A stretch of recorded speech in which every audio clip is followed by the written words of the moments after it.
చిన్న చిన్న మాల్స్ ఎన్నో చూసాం. అలాగే ప్రపంచంలో పెద్ద పెద్ద మాల్స్ ఎన్నో ఉన్నాయని అనుకున్నాం కదా, విన్నాం కదా.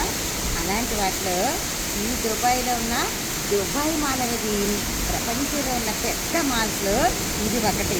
చూద్దామా లోపలికి వెళ్ళి? చూడండి ఎంట్రన్స్ ఎలా ఉందంటే మనం అప్పుడప్పుడు సినిమాలో చూస్తుంటాం కదా, అలా ఉంది చూడండి. ఇలా వెళ్ళి మనం వెళ్ళేటప్పుడు ఇలా వెళ్ళాలి. ఇలా వెళ్ళి ఇలా వస్తుంది, ఇలా వెళ్ళి ఇలా వెళ్ళి ఇలా వచ్చి ఇలా ఇలా చూసారు ఇలా తిరుగుతుందా, ఇది ఇలా తిరిగి ఇలా లోపలికి వెళ్ళాలి. అలాగే ఇది తెలుసు ఇలా మన వైపు వచ్చినప్పుడు అప్పుడు మనం అలా దాంతో పాటు నడుచుకొని లోపలికి వెళ్ళాలి. ఇలా అయితే వెళ్ళగలుగుతాం అనమాట. ఇది సరే, ఇది దుబాయ్ మాల్.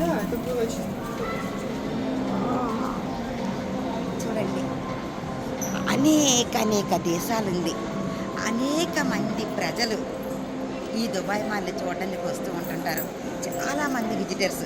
ఎంతమంది అంటే చూడండి, నా వెనకాల అలా వెళ్తుంటారు విదేశస్తులు అంతా. చూడండి, వాళ్ళందరూ కూడా ప్రతి ఒక్కరికి కూడా ఇది చాలా అద్భుతమైన ప్రదేశంలాగా అనిపిస్తూ ఉంటుంది. మరి వాళ్ళకే అనిపిస్తే మనకెంత అనిపిస్తుంది? చిన్న చిన్న మనకు తెలుసు పేర్లు ఎందుకు చెప్పడం, కానీ చిన్న చిన్న మాల్ తెలుసు. మరి ఈ దుబాయ్ మాల్ ఎలా ఉందో ఏంటో, ఇంత ప్రపంచంలోనే ఒక పెద్ద మాల్ లాగా ఉన్న ఈ మాల్ ఎలా ఉందో ఏంటో, ఈ మాల్ యొక్క అందాలు ఇక్కడ ఏంటున్నాయి చూద్దాం. ఒకటి ఇక్కడ ఏం కొనలేమట, ఎందుకంటే చాలా కాస్ట్ అట. బ్యాగే ₹1,00,000 ఖరీదు కూడా ఉన్నాయట. మనం ₹1,00,000 పెడితే ఏం చేస్తాం? మా అయితే ₹1,00,000 ఉంటే ఏదో చిన్న బంగారం కొని పడేసి ఉంచుకుంటే అవసరానికి పనికి వస్తుంది కదా అనుకుంటుంటాం కదా. సో మనలాంటి మెంటాలిటీ వాళ్ళు ఏం చేస్తాం? Window shopping. కమాన్ ఒకసారి లాగా చూడండి ఎంత ఉందో.